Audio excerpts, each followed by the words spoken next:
샬롬, 반갑습니다.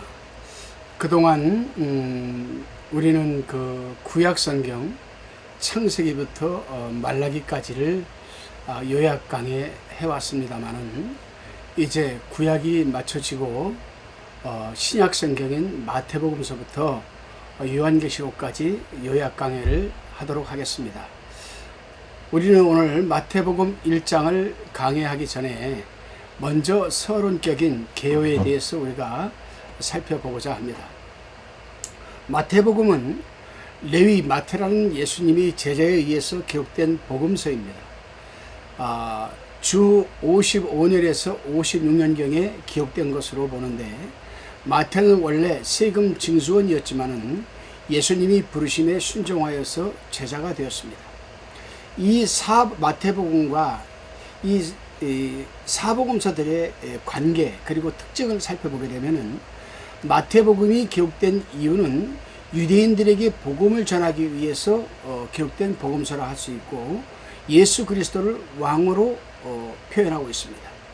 마가복음은 로마인들에게 복음을 전하기 위해서 기록한 복음서라 할 수 있고, 예수 그리스도를 종으로 표현하고 있습니다. 누가복음은 헬라인에게 복음을 전하기 위해서 기록된 복음서라 할 수 있고, 예수 그리스도를 완벽한 인간의 아들로 표현하고 있습니다. 요한복음은 범우주적으로 복음을 전하기 위해서 기록된 복음서이고, 예수 그리스도를 영원한 하나님의 아들로 표현하고 있습니다. 우리가 두 번째로 살펴볼 것은 마태복음에 나타난 유대적인 특징, 이 부분을 살펴보게 되면은 우선 마태복음의 중요성, 그 중요성은 그 위치상 구약과 신약 사이에 이 교량적 역할을 한다 할 수 있겠죠. 따라서 구약 성경의 인용이나 구약의 사건과 인물들이 많이 나오게 됩니다. 구약 인용이 53회, 구약 구절들을 언급한 것이 76회로 도합 129회나 구약이 마태복음에서 사용되고 있다는 특징입니다. 구약 39권 중에 25권을 언급하고 있으며 이루어지다라는 말을 자주 사용하였습니다. 그리스도가 자주 다윗의 자손으로 또 불리어졌습니다. 또 천국 하늘나라에 관한 언급으로 가득 차 있으며 천국 복음이라 한다 해도 과언이 아닐 정도입니다. 이 단어는 엄밀한 의미에서 유대적인 개념이죠. 다른 복음서에 실려 있지 않는 마태복음의 자료들은 유대적인 특징들을 잘 보여준다고 할 수가 있습니다. 세 번째로 마태복음의 기본적인 주제를 우리가 알 필요가 있습니다. 마태복음은 마가복음이나 누가복음과는 달리 연대적으로 기록되지 않았습니다. 마태복음은 예수님께서 유대인의 왕이시며 자기 백성에게 거절당하시고 온 세상을 위하여 못 박히셨고, 지금 하늘에 살아계신다는 단 한 가지 특별한 진리를 전달하기 위해서 그리스도의 생애로부터 자료를 추출하여서 배열해 놓은 겁니다. 1장에서 10장까지는 그리스도께서 오랫동안 기다려온 유대인의 왕이심을 친히 드러내고 있고, 구약의 예언대로 탄생하셨고 하나님이 약속하신 사자에 의해 알려졌으며, 그가 하시리라고 선지자들이 예언하였던 그 일들을 행하심으로 자신이 메시아이심을 증명하였습니다. 또 마태복음 11장에서 13장까지 보게 되면은 유대의 지도자들은 그에게 반역을 하였습니다. 그의 사자인 세례 요한이 체포되었죠. 그들은 그리스도의 행하심을 마귀에 의한 일들이라고 주장하였으며, 그리스도께서 제시한 원리를 따르는 대신 인간이 만든 그들이 전통을 고집하였습니다. 그리스도께서 많은 능력 있는 일들을 행하셨지만 그 성들은 그를 거절하였습니다. 그 결과 예수께서는 이방인에게로 돌아서셨고 천국에 대한 비유를 베풀기 시작하셨습니다.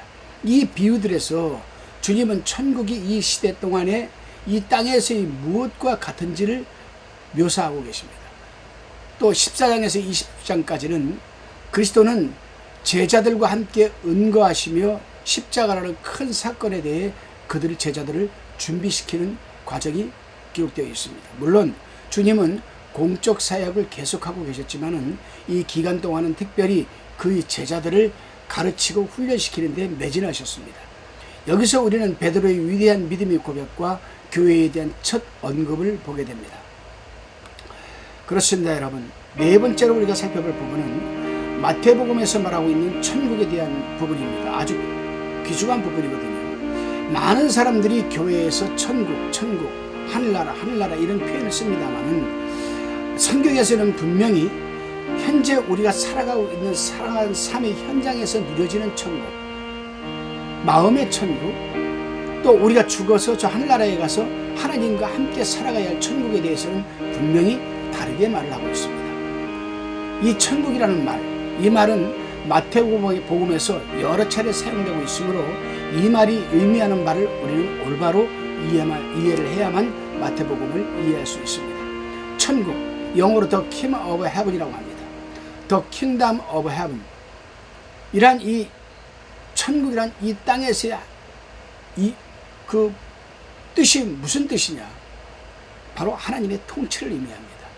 우리가 죽어서 저 하늘나라에 가서 공간에 가서 하나님과 함께 영원히 살아야 할 여러분 천국은 딱 신약성경에 두 군데 나옵니다. 주기도문에 한번 나오고 요한계시록에 한번 나옵니다.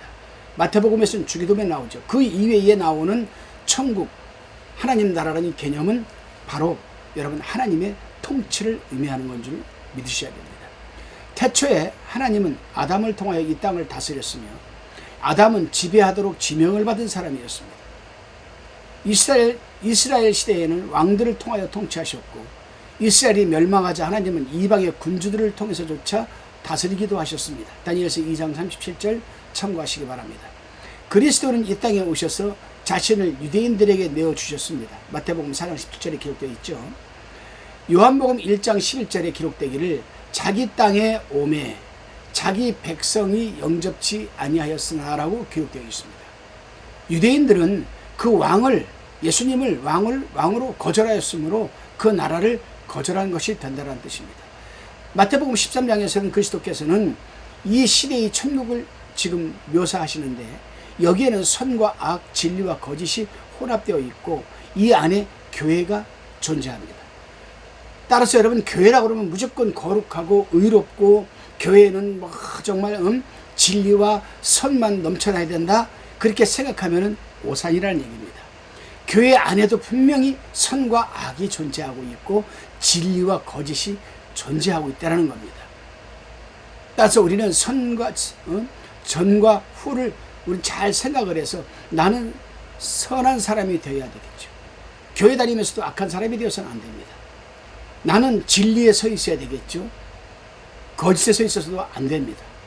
이렇게 교회 안에 이러한 진리와 거짓, 선과 악이 존재한다는 사실입니다. 이 시대의 종말에 이르면 선과 악이 분리될 것이며 그 나라가 순전함과 의로운 가운데 이 땅에 세워질 것입니다. 이 나라의 건립에 대해서는 마태복음 24장, 25장에 요약되어 있습니다. 그래서 교회는 천국 내에 속해 있으며 나라 안에 있는 것이 아니다. 마태복음 13장의 내용을 교회에 적용시킨다면 혼란을 초래하게 되죠. 하나님의 나라는 보다 더 넓은 의미가 있다 이 말입니다. 따라서 천국, 아까 내가 말씀드렸습니다. 천국에 대해서 천국은 The Kingdom of Heaven이라고 그랬잖아요. 근데 이 천국 말고 하나님의 나라라고 표현할 때는 The Kingdom of God이라고 하겠죠. 여기는 더 보다 넓은 의미가 포함되어 있죠. 바로 이 하나님의 나라, The Kingdom of God 안에 그리스도 안에 그리스도 안에 여러분 천국이 또 들어가 있습니다. 하나님께 순복하는 모든 이들, 성도나 천사나 이 모든 이들이 하나님의 나라에 속합니다. 하늘나라는 이 땅에 관련되어 있고 진리와 거짓을 모두 포함합니다. 하나님의 나라는 이 땅과 무관하며 구약의 성도들과 신약의 신자를 포함한 하나님의 참된 대상만을 내포하는 것이라 할 수가 있습니다. 따라서 하나님의 나라는 본질상 내면적인 반면에 천국은 이 시대들 가운데 영광 중에 외적으로 나타나게 되는 겁니다. 다음 세 가지는 하나님 나라와 천국 그리고 교회의 관계를 이해하는 데 도움이 될 것입니다. 예를 들어서 교회, 첫째 교회, 처치, 두 번째 천국, Kingdom of Heaven, 세 번째 하나님의 나라, Kingdom of God. 자, 이렇게 이제 이해를 하시고